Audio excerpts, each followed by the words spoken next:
এই ভিডিওয়ে আমাদের আলোচিত বিষয় উচ্চ পুরাপ্রস্তর যুগ। এই ধরনের আরও ভিডিও পেতে আমাদের ডেসক্রিপশন বক্সে দেওয়া লিঙ্কটি ফলো করুন। প্রথমে একটা ভূমিকা লিখতে হবে। এখানে দেওয়া রয়েছে হাতিয়ার নির্মাণ, সংস্কৃতি ও আর্থসামাজিক বিকাশের উপর ভিত্তি করে পুরাপ্রস্তর যুগকে তিন ভাগে বিভক্ত করা হয়েছে। 1 নিম্ন পুরাপ্রস্তর যুগ, 2 মধ্য পুরাপ্রস্তর যুগ, 3 উচ্চতর পুরাপ্রস্তর যুগ বা উচ্চ পুরাপ্রস্তর যুগ। বিজ্ঞানীদের মতে নিম্ন পুরাপ্রস্তর যুগের সময়কাল 2.5 মিলিয়ন ইয়ার্স এগো, যাকে শর্টে MYA অর্থাৎ মিলিয়ন ইয়ার্স এগো বলা হয়। এখানে এই সময় থেকে 3 লক্ষ বছর আগে পর্যন্ত। মধ্য পুরাপ্রস্তর যুগের সময় 3 লক্ষ বছর থেকে 35,000 বছর পর্যন্ত। উচ্চ পুরাপ্রস্তর যুগ চলেছিল 35,000 বছর থেকে 12,000 বছর আগে পর্যন্ত।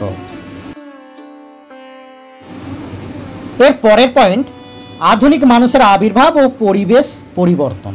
উচ্চ পুরাপ্রস্তর যুগ বা সবচেয়ে অগ্রসর পুরাপ্রস্তর যুগের সূচনা হয় 35,000 বছর আগে। এই সময় নিয়েন্ডারথেল প্রজাতির মানুষ বিলুপ্ত হয়ে যায় এবং তাদের জায়গায় এসে যায় হোমো সেপিয়েন্স বা আধুনিক মানুষ। এই সময় পরিবেশের তাৎপর্যপূর্ণ পরিবর্তন ঘটে। শেষ তুষার যুগে তাপমাত্রা উল্লেখযোগ্যভাবে হ্রাস পায়।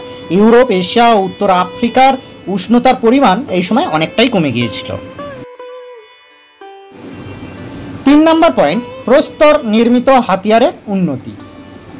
এই সময় প্রস্তর নির্মিত হাতিয়ার প্রযুক্তির অগ্রগতি ছিল লক্ষণীয়। ফ্রান্স এবং স্পেনে উচ্চ পুরাপ্রস্তর যুগীয় স্থান আবিষ্কৃত হয়েছে। প্রখ্যাত ফরাসি প্রাক ইতিহাসবিদ বা প্রিহিস্টোরিয়ান হেনরি ব্রেউইন পশ্চিম ইউরোপে বেশ কিছু উচ্চ পুরাপ্রস্তর যুগীয় স্থানের সন্ধান পেয়েছেন।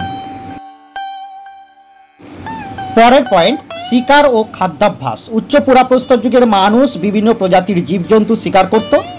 তার মধ্যে উল্লেখযোগ্য ছিল গন্ডার ও ম্যান্থ। আর্কটিক অঞ্চলে বৃহদাকার স্তন্যপায়ী প্রাণীও তারা শিকার করত। বাইসন, বল্গা হরিণ, ঘোড়া, সমুদ্র ও নদীর মাছ ইত্যাদি তাদের খাদ্য তালিকায় স্থান পেত। তাছাড়া বিভিন্ন ধরনের গাছপালাও তাদের ভোজ্য ছিল, অর্থাৎ তারা খেত, ভোজন করত। পরের পয়েন্ট, হাতিয়ার নির্মাণের বৈশিষ্ট্য। উচ্চ পুরাপ্রস্তরীয় হাতিয়ার নির্মাণের নৈপুণ্যের ছাপ ছিল স্পষ্ট। এক একটি গোষ্ঠী প্রায় 100টি বিভিন্ন রকমের হাতিয়ার ব্যবহার করত। এ সময়ের মানুষ হাতিয়ারগুলিকে পরিমার্জিত করে সেগুলিকে উৎকর্ষ বৃদ্ধি করেছিল। এরকম এক ধরনের হাতিয়ার বুরিন নামে পরিচিত ছিল। এই বুরিন ছিল এক ধরনের বাটালি, যা দিয়ে অন্য হাতিয়ার বা অস্ত্র নির্মাণ করা হতো। পরের পয়েন্ট, উপকরণের বৈচিত্র্য ও অস্ত্রের উদ্ভাবন। উচ্চ পুরাপ্রস্তর যুগে প্রস্তর নির্মিত হাতিয়ারের 2টি বৈশিষ্ট্য উল্লেখ করা জরুরি। প্রথমত, এই যুগে হাতিয়ার তৈরির ক্ষেত্রে পাথর ছাড়া অন্যান্য উপকরণও ব্যবহৃত হতো। সেগুলির মধ্যে গুরুত্বপূর্ণ ছিল কাঠ, পশুর হাড়, হাতির দাঁত ও হরিণের শিং। দ্বিতীয়ত, এক একটি হাতিয়ার বিভিন্ন ধরনের উপকরণের সংমিশ্রণে নির্মিত হতো। যে হাতিয়ারের অগ্রভাগ ছিল গাছের পাতার অগ্রভাগের মতো সূক্ষ্ম, সেগুলির সঙ্গে কাঠের দণ্ড যুক্ত করা হয়েছিল।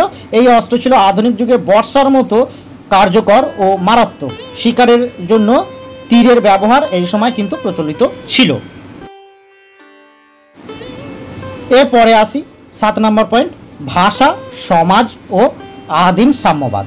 উচ্চ পুরাপ্রস্তর যুগের মানুষ ভাষার সাহায্যে পারস্পরিক সহযোগিতা গড়ে তোলার রাস্তা উন্মুক্ত করেছিল। পারস্পরিক সহযোগিতা তাদের গোষ্ঠীবদ্ধ জীবনযাপনে অভ্যস্ত করেছিল। বিশেষত উচ্চ পুরাপ্রস্তর যুগে যেহেতু বৃহৎ প্রাণী শিকার ছিল যৌথ প্রয়াসের পরিণতি, সেই হেতু সেই মাংসের উপর সকলের অধিকার ছিল। সে কারণেই আদিম মানব সমাজ শিকার ও খাদ্য সংগ্রহের যুগে হিসাবেই কেবল চিহ্নিত হয়নি, সেই সময়ে আদিম সাম্যবাদের যুগ হিসাবেও আখ্যায়িত হয়েছে। সবশেষে উপসংহার। উচ্চতর পুরাপ্রস্তর যুগ আধুনিক মানুষের বিকাশ, হাতিয়ার প্রযুক্তির উৎকর্ষ, সংগঠিত শিকার, ভাষার উদ্ভব এবং সমবায়ী জীবনযাত্রার দিক থেকে মানব ইতিহাসের এক গুরুত্বপূর্ণ অধ্যায়।